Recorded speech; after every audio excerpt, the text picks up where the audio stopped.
Good morning students, welcome to online classes.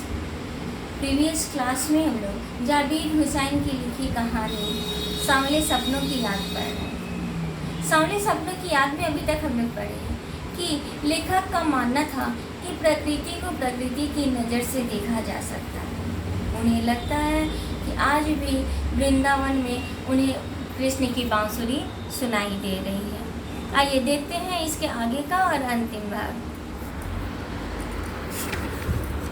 मिथकों अर्थात प्राचीन पुरा कथाओं का तत्व जो नवीन स्थिति में लाने का अर्थ का वहन करता है कि दुनिया में इस सवाल का जवाब तलाश करने से पहले एक नज़र कमज़ोर काया वाले उस व्यक्ति पर डाली जाए जिसे हम सालिम अली के नाम से जानते हैं। उम्र को शती अर्थात 100 वर्ष का समय तक पहुंचाने में थोड़े ही दिन तो बच रहे थे।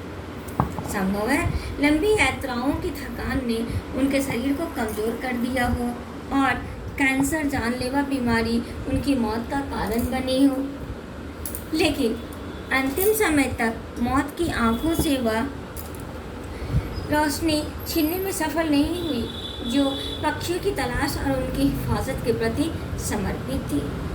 सालिम अली की आंखों पर चढ़ी दूरबीन उनकी मौत के बाद ही तो उतरी थी। दूरबीन अर्थात जो उन्होंने चश्मे लगाई थी। उनका जैसा बर्ड वॉचर शायद ही कोई हो। बर्ड वॉचर अर्थात पक्षियों को देखने वाला, उसको समझने वाला। लेकिन एकांत क्षणों में सालिम अली बिना दूरबीन भी देखे गए थे। दूर क्षितिज तक फैली जमीन और झुके आसमान को छूने वाली उनकी नज़रों में कुछ वैसा ही जादू था जो प्रकृति को अपने घेरे में बांध लेता है। सालिम अली उन लोगों में थी जो प्रकृति के प्रभाव में आने की बजाय प्रकृति को अपने प्रभाव में लाने के कायल होते थे। उनके लिए प्रकृति में हर तरफ एक हंसती खेलती रहस्य भरी दुनिया पसरी थी। यह दुनिया उन्होंने बड़ी मेहनत से अपने लिए गढ़ी थी।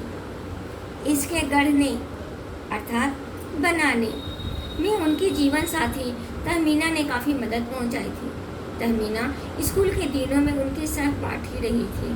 सहपाठी अर्थात साथ में पढ़ने वाली। अपने लंबे रोमांचकारी जीवन में ढेर सारे अनुभवों के मालिक सालिम अली एक दिन केरल की साइलेंट वैली को रेगिस्तान हवा के झोंकों से बचाने का अनुरोध लेकर चौधरी चरण सिंह से मिले थे। वे प्रधानमंत्री थे। चौधरी साहब गांव की मिट्टी पर पड़ने वाली पानी की पहली बूंद का असर जानने वाले नेता थे।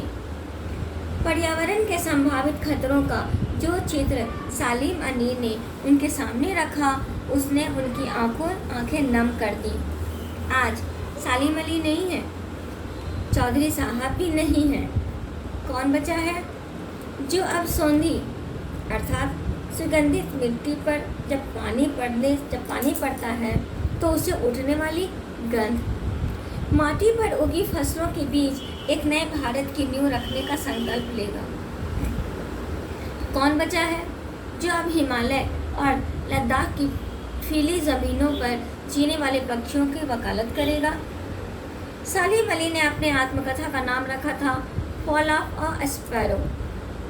मुझे याद आ गया, D.H. लॉरेंस की मौत के बाद लोगों ने उनकी पत्नी फ्रीडा लॉरेंस से अनुरोध किया कि वह अपने पति के बारे में कुछ लिखे।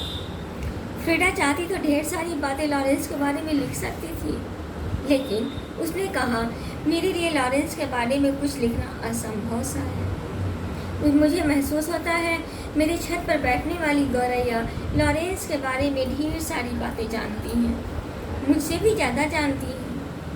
वो सचमुच इतना खुला और सादा दिल आदमी था। मुमकिन है लॉरेंस मेरी रगों में, मेरी हड्डियों में समाया हो, लेकिन मेरे लिए कितना कठिन है उसके बारे में अपने अनुभवों को शब्दों का जामा पहनाना। मुझे यकीन है मेरी छत पर बैठी गौरैया उसके बारे में और हम दोनों ही के बारे में मुझसे ज़्यादा जानकारी रखती है। जटिल प्राणियों के लिए सालिम अली हमेशा एक पहेली बने रहेंगे। बचपन के दिनों में उनकी एयर गन से घायल होकर गिरने वाली नीलकंठ की वह गौरैया सारी जिंदगी उन्हें खोज के नए नए रास्ते की तरफ ले जाती रही।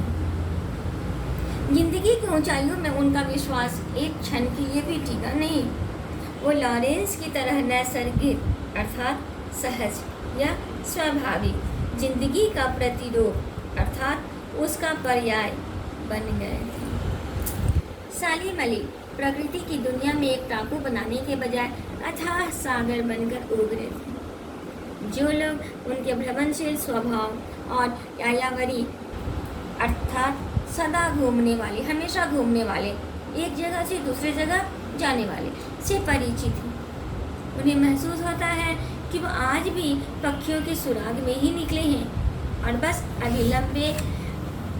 अभी गले में लंबी दूरबीन लटकाए अपने खोजपूर्ण नतीजों के साथ लौट आएंगे।